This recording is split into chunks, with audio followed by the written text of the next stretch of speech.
আজকের এই পৌরস মাহফিলের সম্মানিত সভাপতি গদিন সিং, আমাদের শ্রদ্ধাভাজন বারেক ভাই, আমার ইমিডিয়েট আপন যে ভাই তার নামও কিন্তু বারেক ভাই।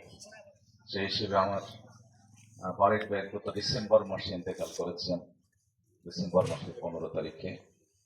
আমার সেই বারেক ভাইয়ের নাম শুনে আমার বারেক ভাইয়ের কথা মনে পড়লো। আমরা 7 ভাইয়ের মধ্যে আল্লাহ আমাকে বাঁচিয়ে রাখছেন, আর সবাই দুনিয়া থেকে চলে গিয়েছে। আমাদের সেই বারেক ভাই এখানে আছেন, এখানে অনেক মুরব্বী আছেন, গানের শিল্পীবৃন্দ আসছেন। হ্যাঁ, সভাপতি সানা ভাই। আজকে এই পৌরস মাহফিলে অনেক ভাইয়েরা আসছেন, আমাদের মা বোনেরা আছেন এখানে। সকলের প্রতি কৃতজ্ঞতা জানিয়ে আসলে এরকম একটি মহতী অনুষ্ঠানে আসলে সবাই কিন্তু গান শোনার জন্য অপেক্ষা করছে। এই সময় আমাদের এই কথাগুলো আসলে কারোরই ভালো লাগে না, কিন্তু তারপরও আপনারা জানেন যে 12 তারিখে নির্বাচন, সময় একেবারে কম। এরকম অনুষ্ঠানে আর আসার সুযোগ আর 2টা দিন আছে। এরপরে নির্বাচন কমিশনের নিয়ম অনুযায়ী আমরা প্রচারণা এইভাবে করতে পারবো না, এই কালকের দিন আর পরের দিন। এখন এই বাসাল সখীপুরে ভোট হলো 4,15,000। এই 4,15,000-এর কাছে কি 2 দিনের মধ্যে যাওয়া যায় না। যখন আমরা শুনি যে কোথাও কিছু মানুষ একত্র হয়েছে, আমরা চাই যে সেখানে গেলে সবার সাথে একটু দেখা সাক্ষাৎ হবে। আমাদের এই যে চেয়ারম্যান সাহেব আছে এখানে, হুমায়ুন ভাই আছে এখানে, তো যারা আমরা নির্বাচনের সাথে জড়িত তারা যেখানে মানুষ আছে সেখানেই যাই, চেষ্টা করি তাদের সাথে 2টি কথা বলার জন্য, সকলের সাথে দোয়া চাওয়ার জন্য। এই জন্য আমি আপনাদের মাঝে এসেছি। আগামী জাতীয় সংসদ নির্বাচনে জামাত ইসলামী এবং 11 দলের পক্ষ থেকে আমাকে প্রার্থী হিসেবে ঘোষণা দিয়েছে। আমাদের মার্কা হচ্ছে দাঁড়িপাল্লা মার্কা। আমি আপনাদের কাছে দোয়া চাই, আপনাদের সকলের সহযোগিতা চাই, এবং সকলের কাছে দাঁড়িপাল্লা মার্কা একটি করে ভোট চাই। আর অন্যান্য প্রার্থীরাও আসছেন, তারাও আপনাদের কাছে আসবেন। সবাইকে আপনি বিবেচনা করবেন, আবার বিবেক দিয়ে বিবেচনা করবেন। যাকে আপনার ভালো লাগে তাকে আপনার মূল্যবান ভোটটা দিবেন। আমরা চাই বাসাইল সখীপুর ভালো থাকুক, বাসাইল সখীপুর শান্তিতে থাকুক, বাসাইল সখীপুরের মানুষ যেন আমরা নিরাপদে থাকতে পারি, ভালো থাকতে পারি। যাকে দিয়ে আপনার মনে করেন আমরা নিরাপদে থাকতে পারবো তাকেই আমরা দেবো।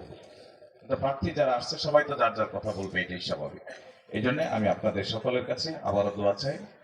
আর এখানে যারা আমরা এসেছি, আসলে আমাদের এই যে কথাগুলো অনেকের কাছে একটু কষ্ট লাগে আর কি। তারপরে কি করবো আমরা এই যে চেয়ারম্যান সাহেব এখানে আছে, আমরা বেশ সরমের নগলে আসি আর কি, তাই না? আমরা বেশ সরমের নগলে আসি যে আমাদের কথা ভালো লাগলেও আমরা একটু বলি, না ভালো লাগলেও আমরা একটু বলি। যে আসলে আমরা যদি না আসি তাহলে আবার বলবো যে একজন দাঁড়াইছে সে তাইলেও না, তারা দেখলামও না, তাই না? দেখলামও না, এই জন্য একটু দেখার জন্য, যদিও চেহারা চরত ভালো না তারপরে তো আমার লাগে, তাই না? এই জন্য আপনাদের মাঝে আসছি যে আসলে বিবেক বিবেচনা অন্তরে, ভালোবাসা তো অন্তরে থাকে, তাই না? চেহারা চরত দিয়ে তার ভালোবাসা হয় না। এই জন্য ওই যে গানের মধ্যে শিল্পীরা অনেক সময় বলে যে আমার চোখ দিয়ে তুমি দেখো কেমন দেওয়া যায়, তাই না? যে এই কালা ফেদা মানুষটাকে পছন্দ করলো কেমন করে, তারপরে কয় যে আমার চোখ দিয়ে তুমি, আমার চোখ দিয়ে এটা না গিয়ে দেখো তোমার কেমন ভালো লাগে, তাই না? এটা গানের সুরে কয়, আমরা গানের সুরে কই আরি না, বাংলা সুরে গলায় কই। তো আমি আর কথা লম্বা করবো না। আমি আপনাদের সকলের কাছে দোয়া চাই, সকলের সহযোগিতা চাই, সকলের ভালোবাসা চাই, আপনাদের সকলের ভোট চাই। আসলে আল্লাহ তো লিখে রাখছে আসলে কে পাস করবো, এমপি কে হবে আল্লাহ লিখে রাখছে না। আমরা জাস্ট খালি ঘোরাঘুরি করতেছি, চেষ্টা করতেছি, খাটাখাটনি করতেছি। এখন ফসল যার ঘরে যাব, যে পাস করবো তার ঘরে একটু ফসল যাব। এই জন্য আমরা আমাদের যার যার জায়গা থেকে সেই চেষ্টাটুকু করতেছি। আপনাদের কাছে সহযোগিতা চাই, দোয়া চাই। আমি বাসাইল উপজেলা পরিষদের ভাইস চেয়ারম্যান ছিলাম 2014 সাল থেকে 19 সাল পর্যন্ত। আমি এমনি শিক্ষকতা করি, ইসলামের ইতিহাসের সহকারী অধ্যাপক। তো আমি আর কথা লম্বা করবো না, গানের সময়টুকু পার হয়ে যেতেছে। এই জন্য সকলে অপেক্ষা করছেন গান শোনার জন্য।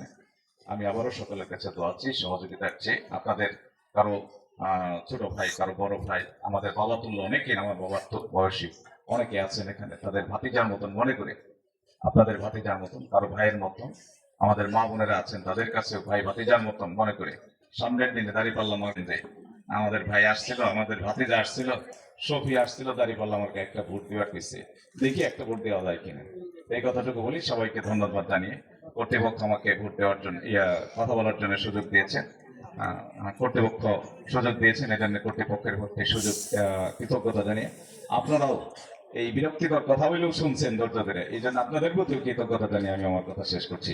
সকলকে ধন্যবাদ। আসসালামু আলাইকুম রহমতুল্লাহ।